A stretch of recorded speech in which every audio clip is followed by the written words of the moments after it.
Our next presenter is Breck O'Neill.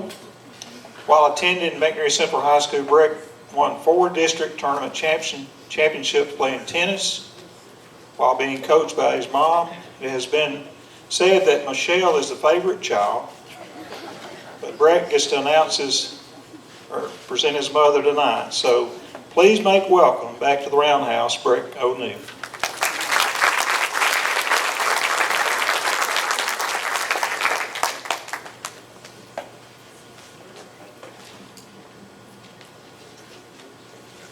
Well, I was hoping I'd go after Coach Brown. I'd have sounded like gold, but following you, Miss Delise, this is going to be pretty rough. But I am very honored to be here tonight to be able to introduce the next inductee into the McNairy Central Hall of Fame. She brought tennis to the forefront here at McNairy Central in her 10 years as coach. She worked tirelessly to build not just a good program, but a program that excelled and competed at the highest levels. While taking the team to new levels, she also got the community involved. Whether she was working with the city of Selmer, the mayor to get the courts resurfaced, new tennis nets, windbreakers, and not just once but several times she had these things done and got the city involved. She wanted to make sure that we had the same courts that the bigger cities had. She never wanted us to be deficient with those type things. These are just several of the things that she took upon herself outside of her responsibility as a coach. She didn't have to do these things, but she did. She made the tennis team a team. And you may wonder what that entailed. Well, running, a lot of running, and running, and running, and running. My mom had D-Pod mapped out that she knew was, I think, 21 or 22 laps was a mile. So raining, no problem, we just ran D-Pod. Snow, sleet, no problem, we ran D-Pod.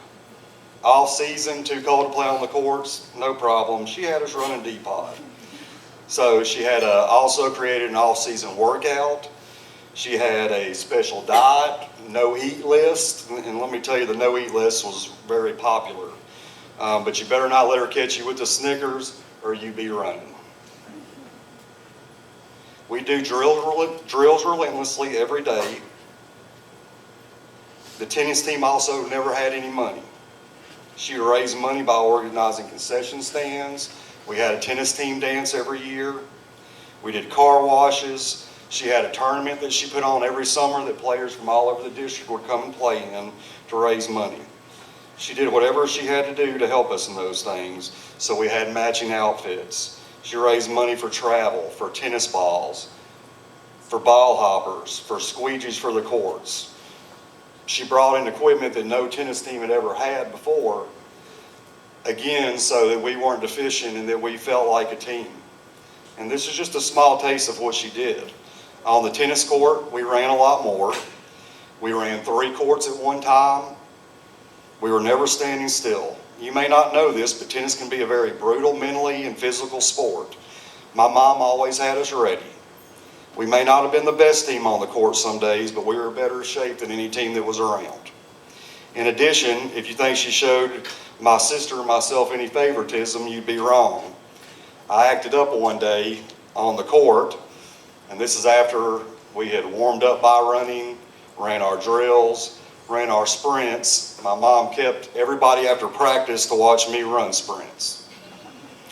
After 10 minutes, I was hurting, but I did think it can't be too much longer. Then went 15 minutes, then 20 minutes. At that point, I could not breathe. I couldn't feel my legs. Then 25 minutes, then 30 minutes. Needless to say, I still have nightmares about that day. She didn't play favorites, and everyone had the same opportunity day in and day out with her. Like all the coaches honored here in the past, and they'll be honored in the future, my mom worked long, hard days. She'd get up in the morning, get us ready for school, come teach after we either had practice or she'd load us up in the McNairy Central white van and drive us to Lexington, Bolivar, or wherever the matches were being held. A lot of nights we didn't get home till midnight or later, and then she'd get up and do it the next day all over again.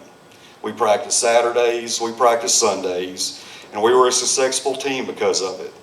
When I joined the team my freshman year, I think we barely had 6 boys and 6 girls to fill out the team. But by my senior year, we had between 20 to 25 kids. She had an A team and a B team because of this. On top of teaching, coaching, and taking us to tournaments she felt we need to compete in to get better, she'd give lessons to the elementary kids and junior high kids, run summer camps for them. So by the time they got to the high school, they were ready to play. I remember one weekend, the boys team slept on a living room floor of a family friend in Paducah. We had no money to stay in a hotel, but my mom took 8 boys, rowdy boys, got our sleeping bags, our tennis equipment. We drove up to Kentucky. My mom had gotten a hold of 2 coaches in that area that were really 2 great teams and had worked out a way for us to play a round-robin tournament against them. We knew we were going to get killed, and we did, and I don't think we won a single match that weekend. However, my mom knew to be the best, we had to play the best. I don't want to steal her thunder by telling you about all the records she broke, and she broke some, and all the district titles she won a lot, or how she was selected by her peers every single year as she coached as the district coach of the year. What I do want to say is how honored I am to get to introduce my mom, Lucy O'Neill.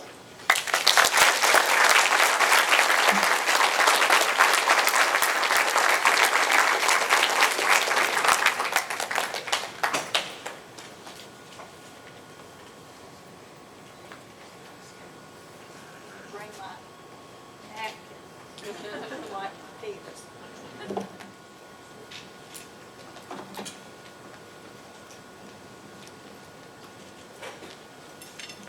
Well, it's quite an honor to be here tonight. When I got the call from Lisa Forsythe to inform me about it, I was just kind of overwhelmed and shocked, and I didn't even go talk to my husband about it for about 10 minutes because I had to let it sink in. But it's really an honor that the committee has decided to induct me into the Hall of Fame. I mainly also want to thank my tennis team, because without my tennis team and their hard work, I wouldn't be here tonight. Their dedication and winning attitude made them the district winners. The district at that time consisted of Bolivar, Middleton, Chester County, Lexington, Savannah, and Adamsville, and of course us. And I would say probably our hardest team for the boys to play was the Bolivar team. And the hardest for the girls team was Middleton. And the other teams did really well. But as Breck said, I had never coached before, so I had played before, and I wasn't sure, how to start a team or build a team. So with me and the players, we learned. I want to thank my family first for always being behind me. When I coached the tennis team here, my husband, who is a good tennis player too, said, if you need any help, let me know. And he volunteered to help with the boys. And so he was out there a lot and had really good ideas. And I appreciate his support. I appreciate the support of my children, Breck and Michelle, because like Jeff wrote in the paper, tennis was a family affair for us. I want to thank Danny Day. He was athletic director at the time, and Coach Will Banks was stepping down. And so he encouraged me and was willing to let us sell the basketball concessions every year so that we could earn some extra money, because we needed a lot of things as a team.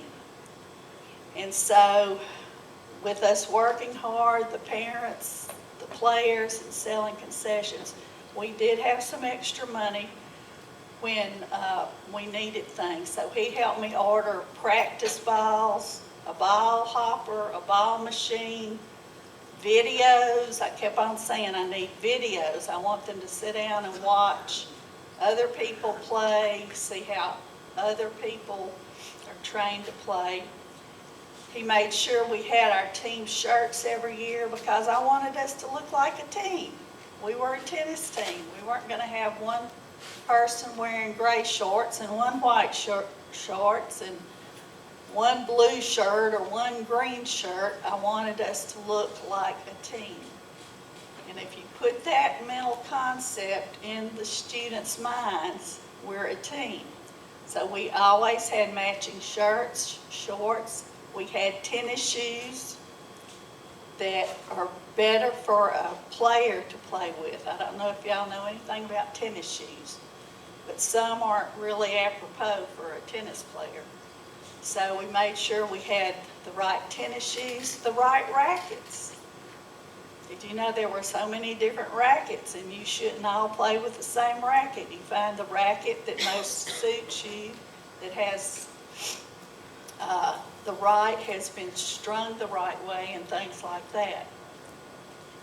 He made sure we had warm-up suits, which I found mine today. It's in the attic, but I didn't bring it. I was trying to find a tennis shirt and I couldn't. And anything that we needed like that, he would help out on that. So Danny, I want to thank you a lot for supporting me that first year. I also want to thank Steve Brown, even though he's not here with us. His daughter, Jessica Huff, and later his son, Willie, played on the team. He decided to make metal score keepers so that we could put them on the nets. So he made 5 of these, 3 for the courts at the city park and 2 for the courts at the country club.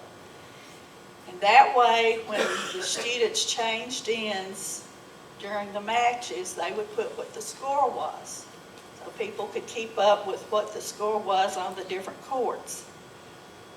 He also would help us every year before tennis season go clean up the courts at the country club and get them ready to play on the game days. I want to thank Jim Gray. One year he made tennis shorts for the whole tennis team, matching tennis shorts.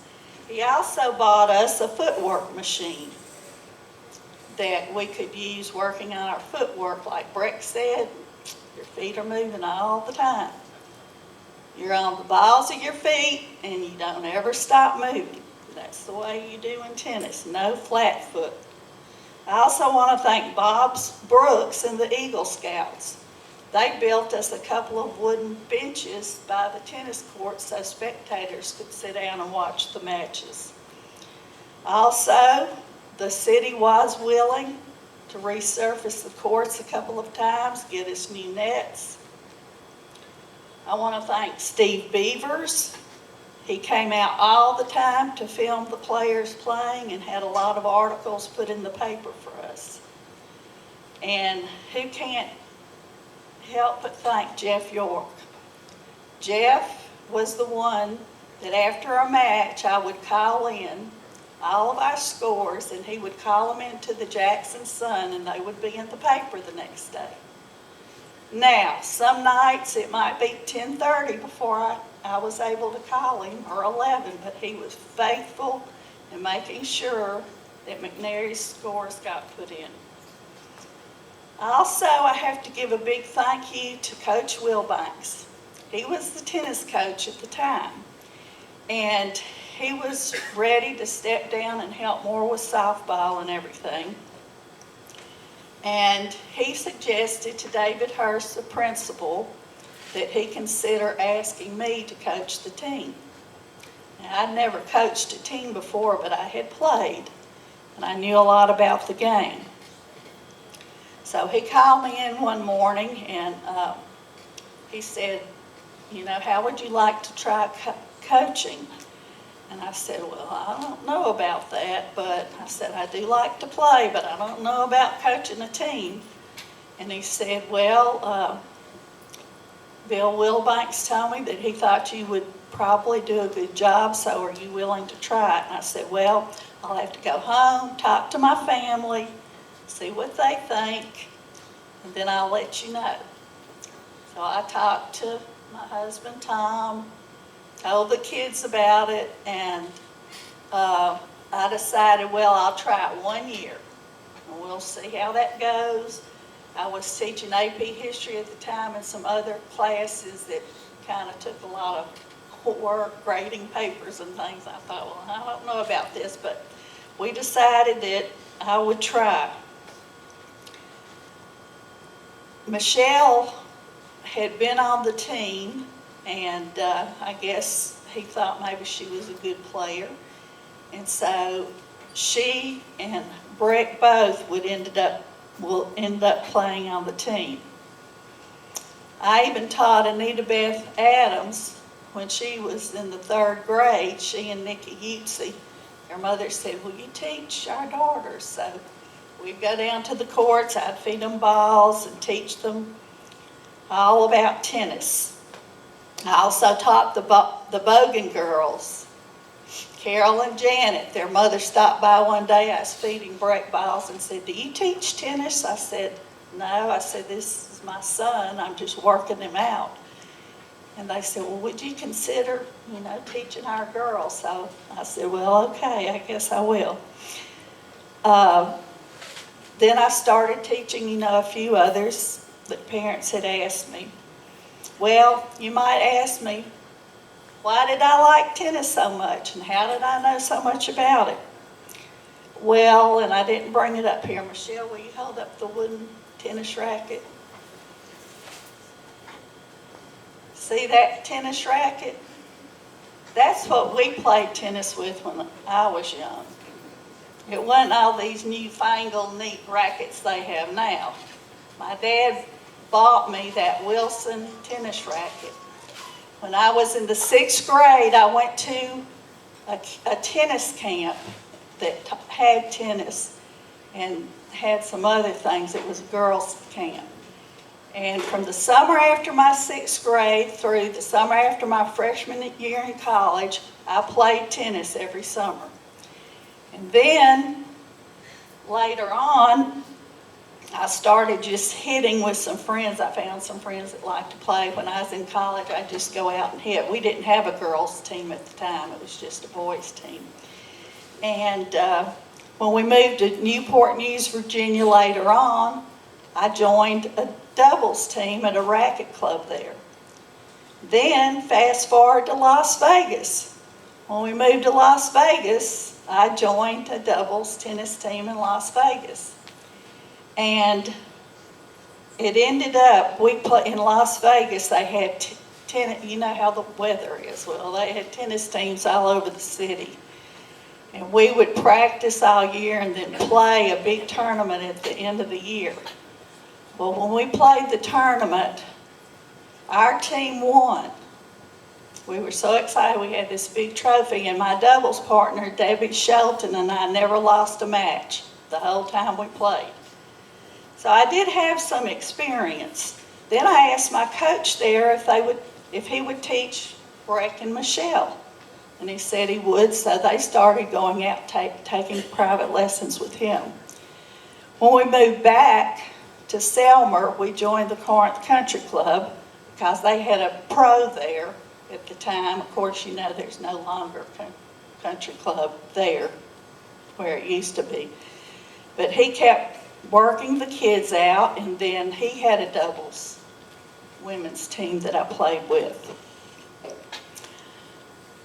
Well, since I had decided to try coaching a year, I had to figure out a philosophy and what was going to be important for me to teach the kids.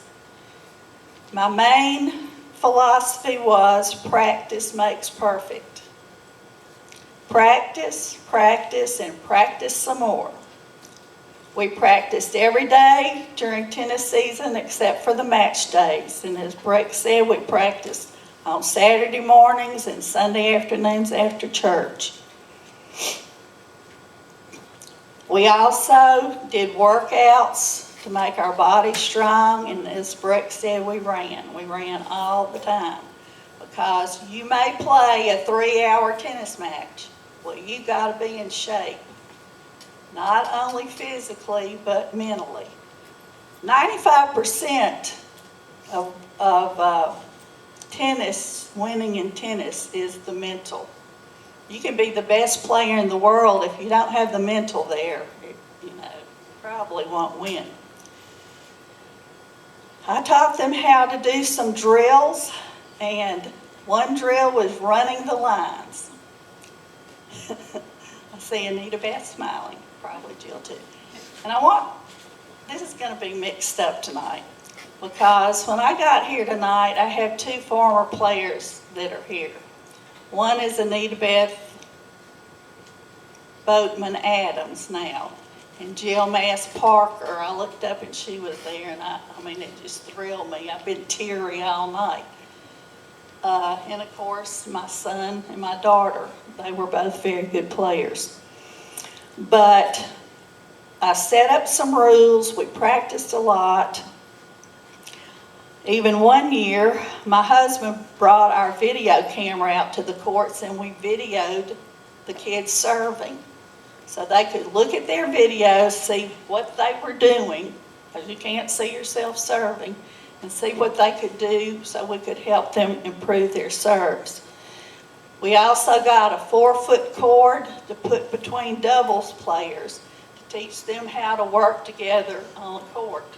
I don't know how much you know about tennis, but it's very important if you're playing doubles to know how to work with your partner on the court. I had a rule that I wanted them to play at least one tournament every summer and to go to a tennis camp if they could. They usually went to Freed Hardeman Tennis Camp, and I had a group several summers that went to Murray State University in Murray, Kentucky, to the Benny Purcell Tennis Camp. Now, Benny Purcell was the father of Mel Purcell, who was on the pro circuit for a while when McEnroe and Connor were. He had a very excellent 2-week tennis camp. And even when Brett graduated, they asked him to teach one summer, which he did. So we did all of these things to try to get the students to understand about tennis, how to play, how to get better. And like Brett said, you don't get better unless you play with people that are better than you are. I learned the proper diet. I did a lot of research. No, you don't eat candy and you don't bring Cokes out to the court because you aren't going to have any. You use water, you use Gatorade. The night before a match, you eat carbs. Lunch before the match, you eat carbs. That way you have plenty of extra energy. And my parents were really good about making sure we had extra water, extra Gatorade, grapes, whatever, that the players ate before our matches. All of my players were coachable, and they all had good attitudes, and that's what it took for us to win. Jeff Exum once said, "We go through grueling practice to condition our minds and bodies for success." Anita Beth Adams once said, "We have athletic conditioning with intense mental toughness preparation." I remember seeing Tim Prather many an evening with 2 cans of tennis balls down at the park on the courts. He would serve 6 balls across the net down to the other end. He would go pick them up, serve them back. He'd do it over and over and over for at least an hour, because he wanted to get better and he wanted to improve his serve. And I had a lot of students that were willing to do this. Jennifer Morris told me not too long ago that she and Beth went down to the courts a lot just to practice and work out and hit, just because that was their entertainment for Selmer, Tennessee. But all of my students basically were, always getting together, hitting and doing things to be better. When I started coaching, I thought, what can I do to build a team? So I decided to write letters, and I took them down to Selmer Middle School, and I offered parents, if they were interested, that summer to come to a tennis camp. And I asked Breck and Tim to help me, which they did, and I had a tennis camp for the kids in the junior high. And I started doing that, and that helped build a team. It just seemed like all of a sudden everybody got interested in wanting to play tennis. I got to the point, like Breck said, that we even had a B team. I had so many kids going out. Tennis is an individual sport, but it's also a team sport when you're playing on a team. My rule was when you play your match, you stay and you watch everybody play their matches. You don't come running in, play your match, leave.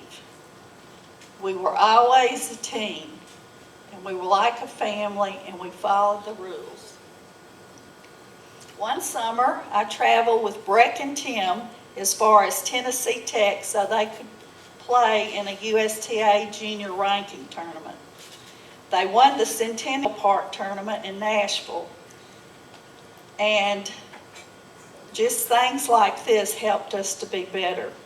My girls' team won the district every year that I coached. And I always won District Coach of the Year.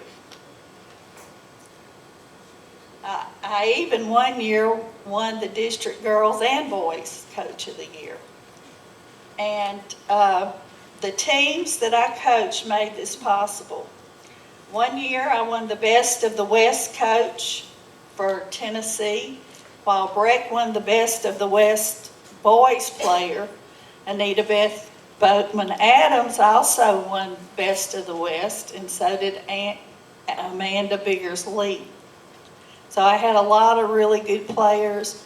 They won, they worked hard, and they were recognized. During my time as coach, I had many good players. Too many to name, but I do want to name a few.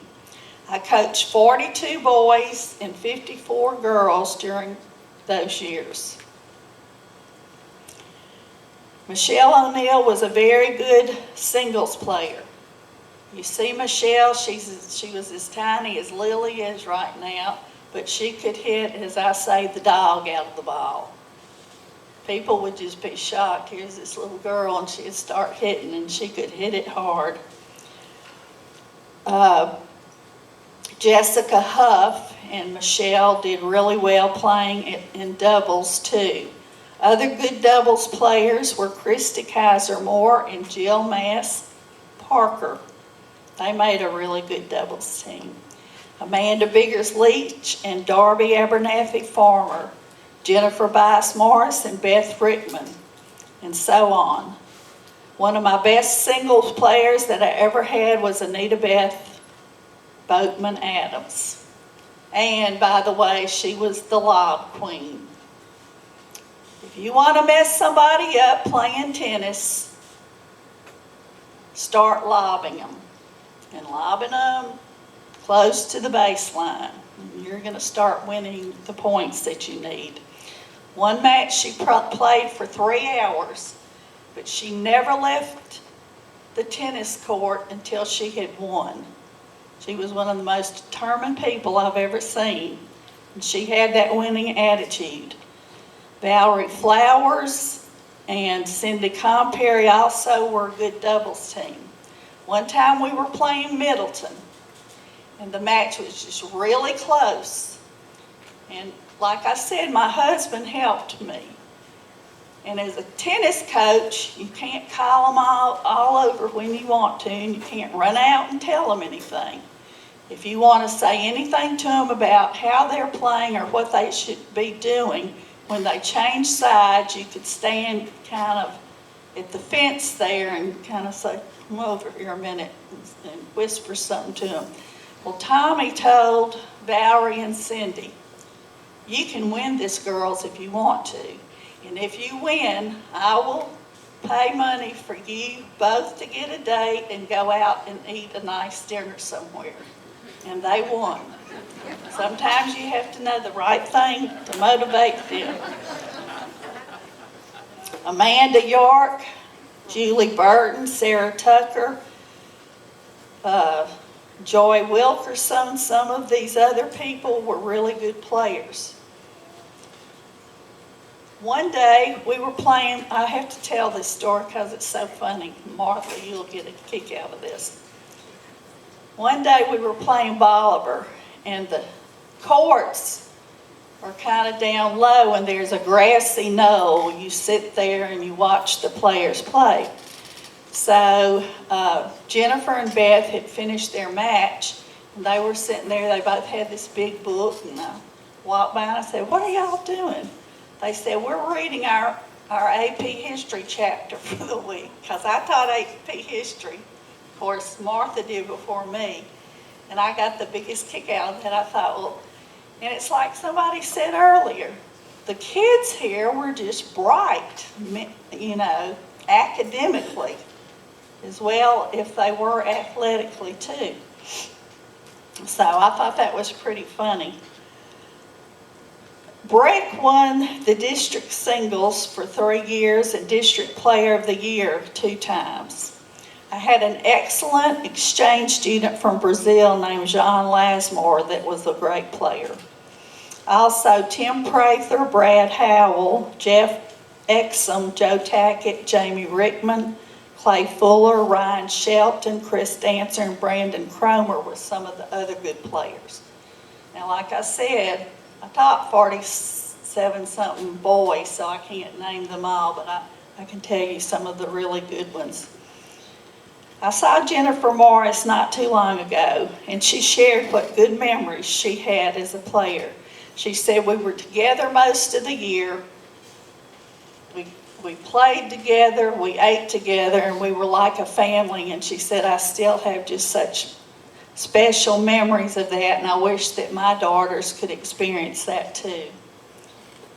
I saw Brad Howell a couple of years ago, and he was out on the courts teaching his nephew how to play.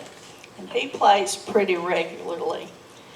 A lot of the players, even after college, went on to play for women's doubles. One final story, but then I'll have 2 other things to tell you.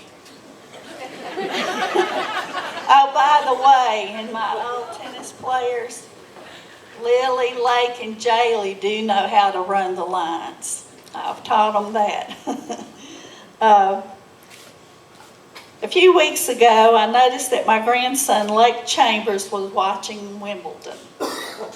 Now, my family watched it regularly every summer in July. And I couldn't believe, here's Lake, he's sitting there. And I mean, he was just thrilled with it. He said, I can't believe they're serving at 130 miles per hour. And he was just so enthused. Well, he loves sports anyway, so he knows all about sports. And so he and I got into the players and what was happening. And he was so mesmerized by it. So I started watching Wimbledon this year. I haven't watched Wimbledon in years because of Lake.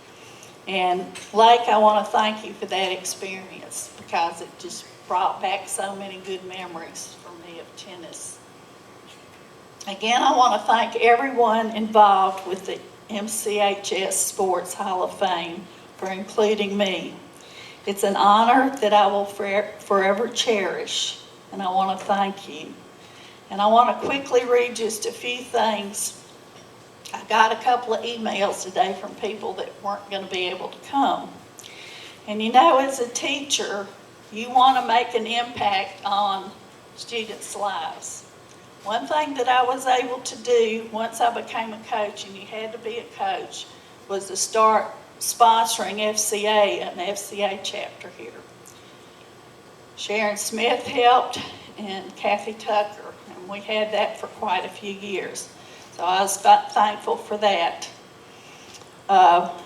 This is just something from what Christy Moore Kaiser, who was Jill's partner back there, she said, Miss Lucy, you made such an impact on my life on and off the courts with tennis skills, life skills, and unforgettable memories.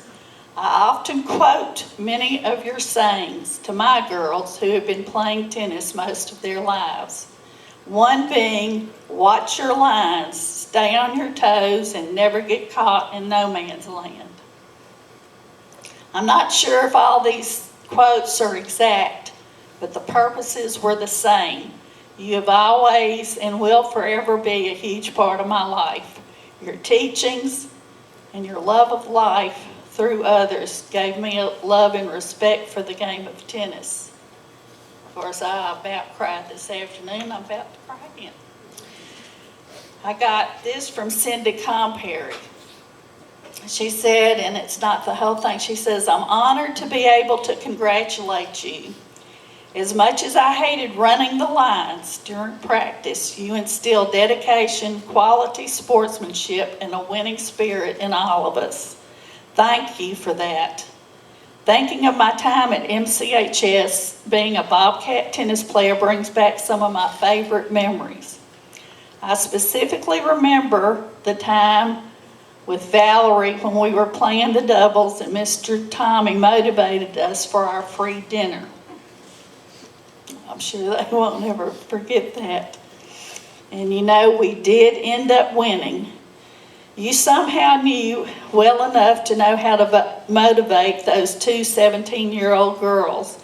And that's just one of the many examples there are of not only good coaching, but fun times and memories I have from my time spent on the courts and under your coaching leadership.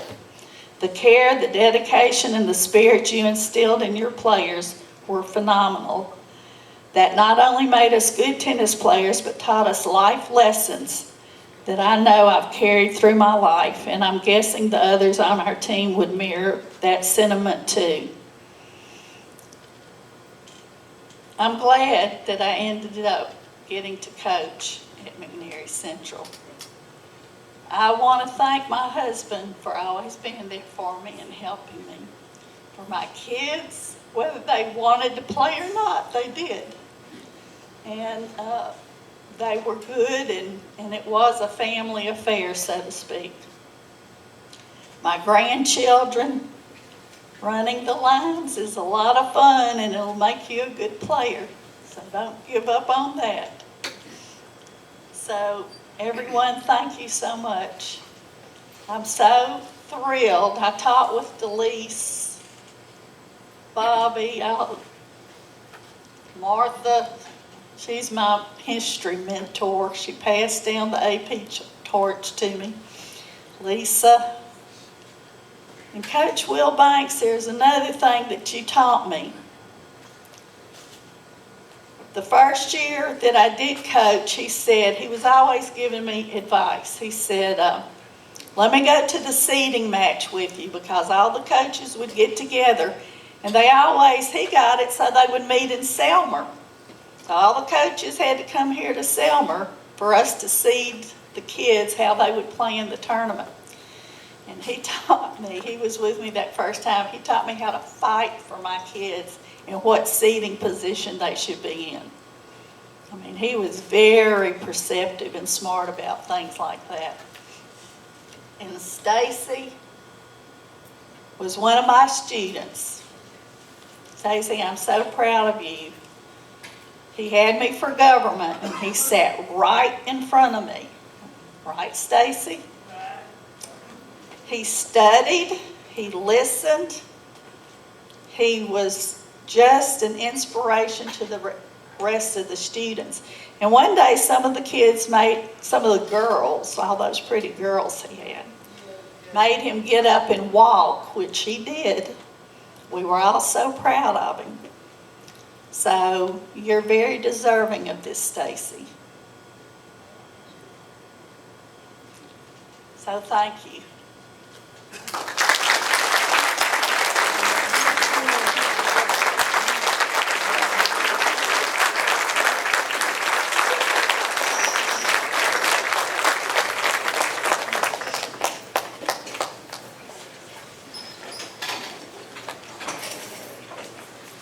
I hope you have enjoyed your evening tonight, and it's been a great event here. We look forward to next year. And in closing tonight, I want to say something that close to me, but If you take an eagle, a lion, a rebel, a blue devil, and yes, even a cardinal, and put them all together, you still get a bobcat. So go Bobcats.